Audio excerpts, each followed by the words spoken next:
Baik, bismillahirrahmanirrahim. Assalamualaikum warahmatullahi wabarakatuh. Perkenalkan, nama saya Alif Rahman Rashid, NIM 2101010161. Nama saya Fahrul Rizal Hasan.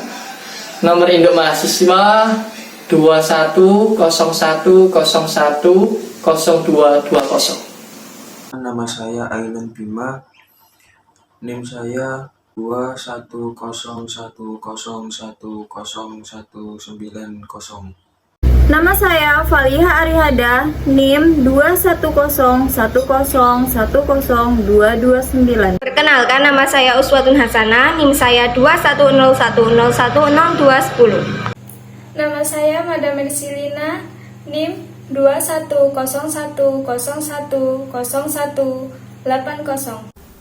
Perkenalkan, nama saya Ufiati Zuraida, NIM saya 2101010185. Nama saya Husnul Dwi Indiati, NIM saya 2101010154. Nama saya Nanda Devi Aprilia, NIM saya 2101010144. Assalamualaikum warahmatullahi wabarakatuh. Waalaikumsalam.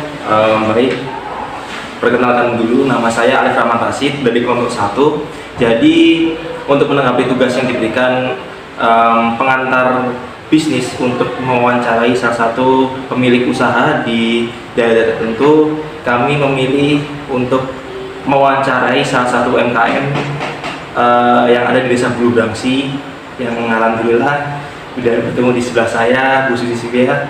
Assalamualaikum, Bu. Selamat pagi. Jadi kami dari mahasiswa Universitas Muhammadiyah Lamongan ingin mewawancari dan memberikan beberapa pertanyaan tentang bagaimana sistem keorganisasian dan segala macamnya. Ya, jadi langsung ke pertanyaan pertama aja. Sebenarnya kalau ini usaha ini secara nggak sengaja berdirinya.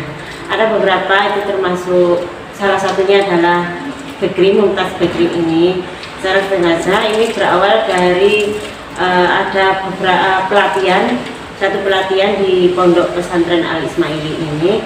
Kemudian ini menggagas beberapa kebutuhan yang paling kita butuhkan di Pondok Al Ismaili ini. Dan kemudian kita dari semuanya peserta itu kemudian memilah-milah, ada beberapa sebenarnya, dan salah satunya inilah yang kemudian dikembangkan. Salah satunya adalah bakery ini ya. Ini juga tidak sengaja, pondok sendiri yang mendirikan dan semua bahan-bahannya itu tidak dari kita sebenarnya. Ini semuanya berkat dari seorang dermawan yang memberikan atau mendonasikan sedikit hartanya buat yang di pondok ini, supaya kita ini bisa memiliki usaha sendiri, yaitu di bidang bakery ini sebenarnya. Jadi ini adalah bukan dari kita mana punya uang, kalau kita memberikan ini dari kita membeli peralatan saja kita belum memungkinkan kayak gitu. Sebenarnya belum memungkinkan karena pondok kita juga baru berdiri dan alhamdulillahnya itu ada dermawan itu yang memberikan dengan sukarela dan dengan kebesaran hatinya dia itu memberikan perlengkapan beberapa peralatan itu untuk membuat bakery ini. Jadi secara garis besarnya bakery ini berdiri karena ketidaksengajaan, dan mungkin karena orang yang ingin mendedahkan agar jadi sebuah jariah gitu dan pihak pondok agar bisa lebih mandiri lagi. Gitu. Terus untuk selanjutnya, Bu,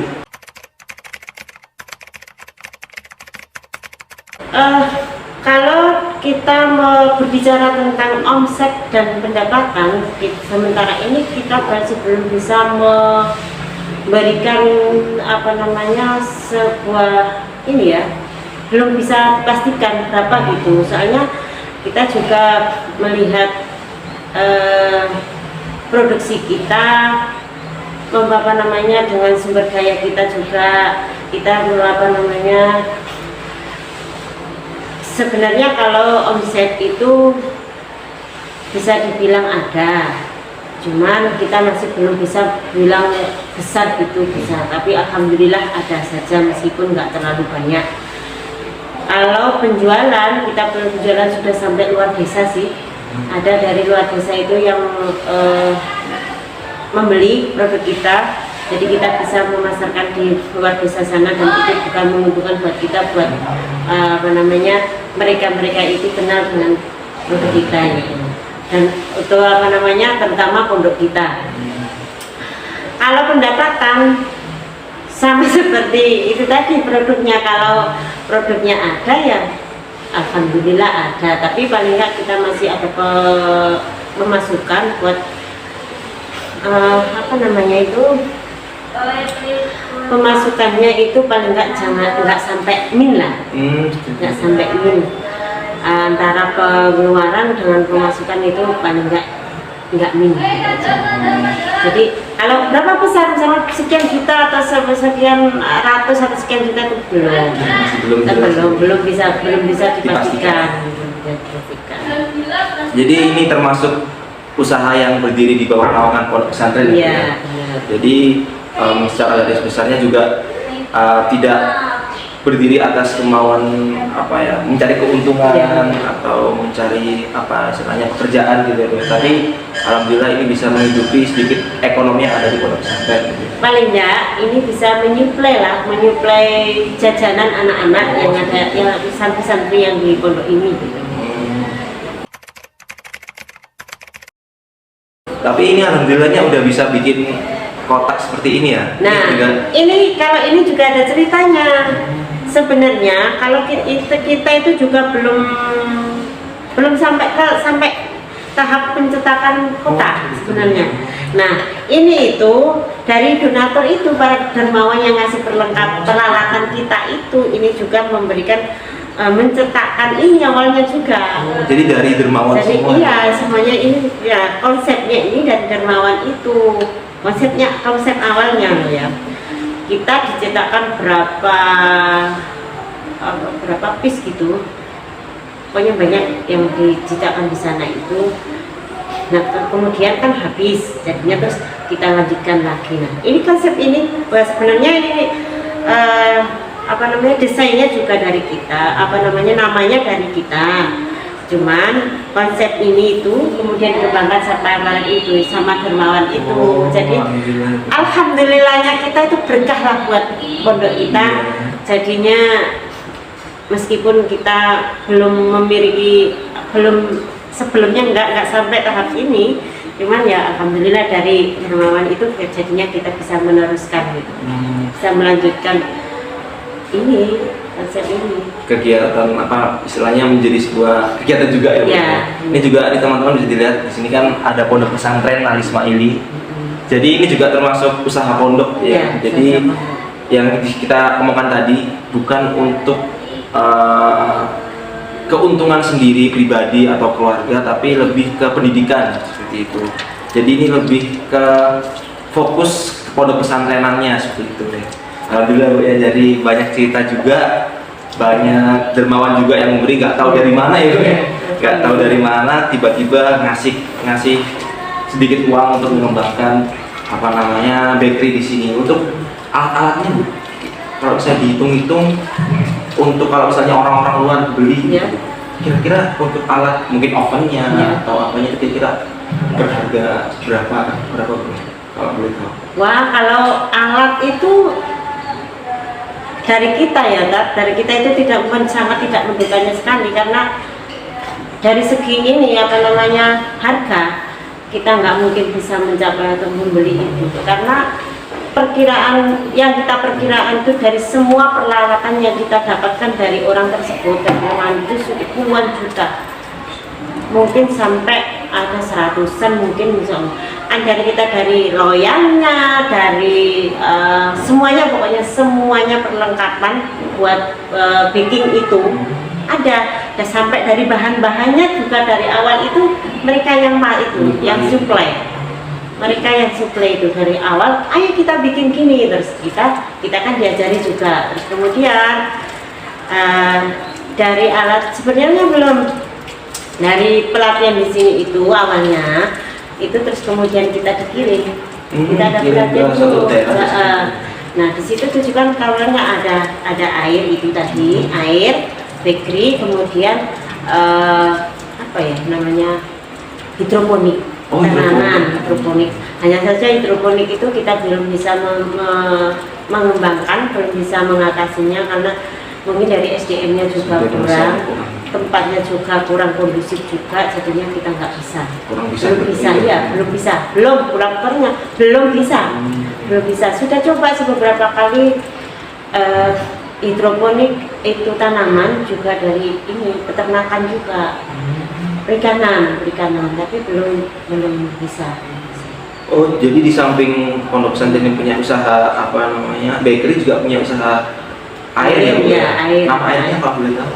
Namanya Tobibah, air mineral Tobibah. Jadi ini belum dikasih tahu juga ya, jadi cuma ada komunitas bakerynya, tapi alhamdulillah ya keberkahan pondok pesantren. Alhamdulillah, insya Allah semoga selalu berkah dan bisa berkembang lagi.